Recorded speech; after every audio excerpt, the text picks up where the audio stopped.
Assalamualaikum. Selamat pagi anak-anak. Apa kabarnya? Semoga sehat selalu ya. Anak-anak, pertemuan kali ini kita masih belajar tentang teks ulasan. Pertemuan kali ini materi kita tentang menelaah struktur dan kebahasaan teks ulasan. Adapun tujuan pembelajarannya, setelah pembelajaran berakhir, peserta didik diharapkan dapat: yang pertama, menentukan struktur teks ulasan. Yang kedua, menentukan ciri kebahasaan teks ulasan.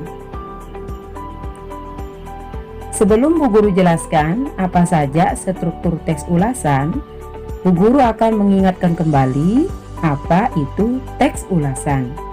Teks ulasan adalah teks yang berisi ulasan atau penilaian terhadap suatu karya, baik itu film, cerpen, puisi, novel, dan karya lainnya. Anak-anak, struktur teks ulasan ada 5. Yang pertama, namanya identitas karya. Identitas karya berisi detail identitas karya yang akan diulas, seperti judul, pengarang, penerbit, tahun terbit, jumlah halaman. Struktur yang kedua namanya orientasi. Orientasi berisi gambaran umum atau pengenalan tentang karya yang akan diulas. Struktur yang ketiga, sinopsis. Sinopsis berisi ringkasan cerita yang menggambarkan pemahaman penulis terhadap isi karya. Struktur yang keempat namanya analisis. Analisis berisi penjelasan tentang keberadaan unsur-unsur cerita seperti tema, penokohan, dan alur.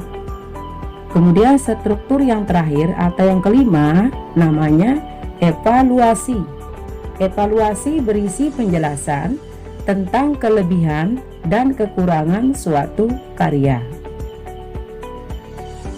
Baik anak-anak, supaya kalian lebih paham tentang struktur teks ulasan, Bu Guru akan kasih contoh bagaimana cara menentukan struktur teks ulasan pada teks ulasan sebuah novel.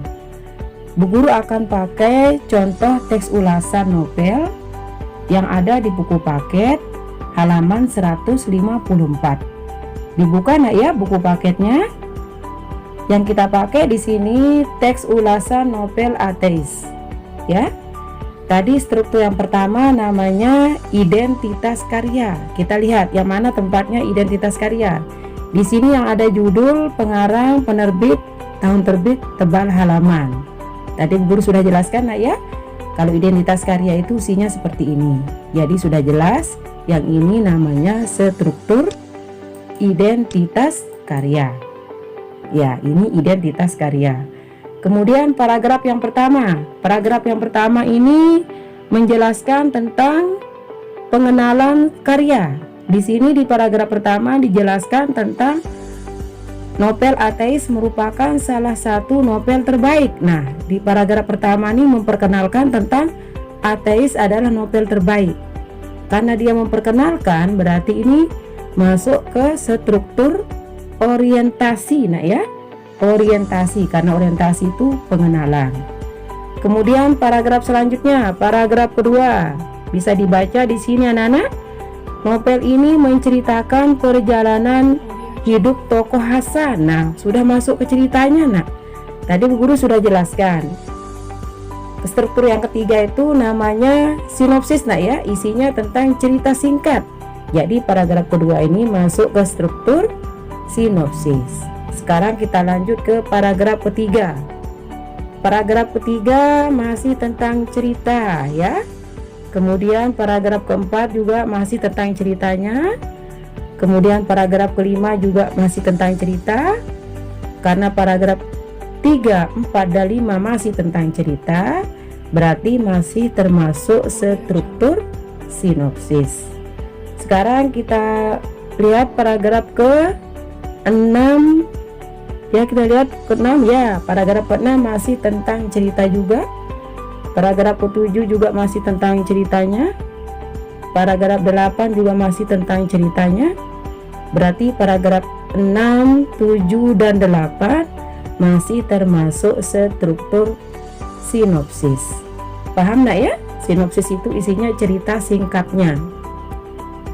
Sekarang kita lanjut ke paragraf ke-9 ya. Ini ke paragraf ke-9, dibaca nak. Novel ini banyak memberikan pelajaran kepada pembacanya. Berarti ini sudah membahas tentang kelebihan novel ini, memberikan pelajaran kepada pembaca.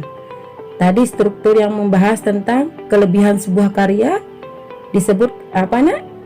Ya, ini namanya struktur evaluasi ya, membahas tentang kelebihan sebuah karya. Ini ya, memberikan pelajaran. Sekarang kita lanjut ke paragraf terakhir.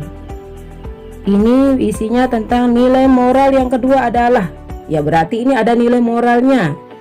Kemudian di kalimat terakhir, bahasa novel ini lugas dan mudah dipahami, berarti masih tentang kelebihannya.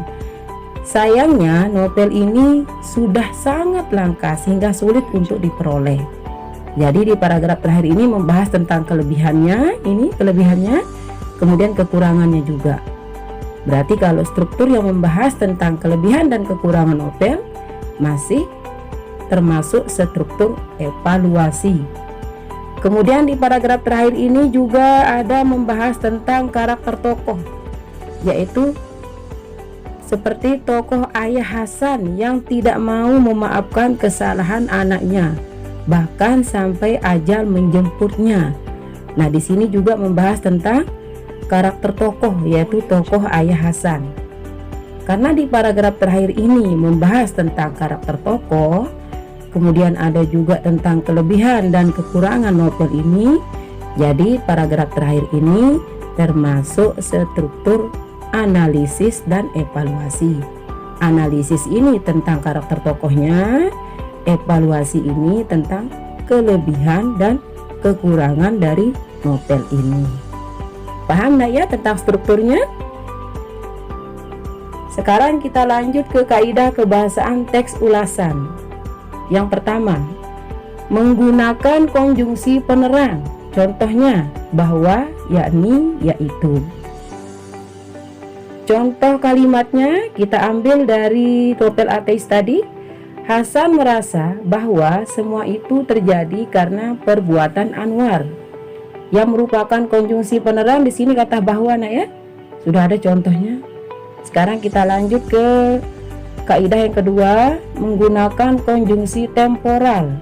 Contoh konjungsinya sejak, kemudian, akhirnya. Contohnya pada kalimat masih kita ambil dari novel ateis tadi. Sejak saat itulah pemahaman Hasan tentang agama mulai berubah. Ia mulai meragukan keberadaan Tuhan. Konjungsi temporalnya yaitu kata sejak. Sudah ada contohnya nak ya. Sekarang kita lanjut ke kaidah yang ketiga, menggunakan konjungsi penyebab. Contoh konjungsinya karena, sebab. Contoh kalimatnya masih kita ambil dari novel ateis tadi. Lama kelamaan Hasan cemburu karena hubungan Kartini dengan Anwar semakin dekat. Konjungsi penyebabnya di sini kata karena. Sudah ada contohnya ya. Sekarang kita lanjut ke kaidah kebahasaan yang keempat. Ya. Menggunakan pernyataan-pernyataan yang berupa saran atau rekomendasi pada akhir teks. Hal ini ditandai oleh kata jangan, harus, hendaknya, sebaiknya. Contoh kalimatnya pada novel ateis tadi, kita harus senantiasa berpegang teguh pada agama dan selalu meyakini dengan keberadaan Tuhan. Jadi pernyataan yang berupa saran di sini pada kata harus. Jelas nak ya? Ini kan sama ya? Harus, ini harus. Sekarang kita lanjut ke kaidah kebahasaan yang kelima. Di sini contoh kata menggunakan kata istilah. Istilah yang digunakan dalam bidang tertentu seperti produser, sinopsis, penerbit, sutradara. Jadi kata produser, sinopsis, penerbit, sutradara ini merupakan istilah-istilah yang berhubungan dengan perfilman. Baik anak-anak, demikian penjelasan dari Bu Guru. Semoga kalian mengerti ya. Terima kasih. Selamat belajar. Assalamualaikum.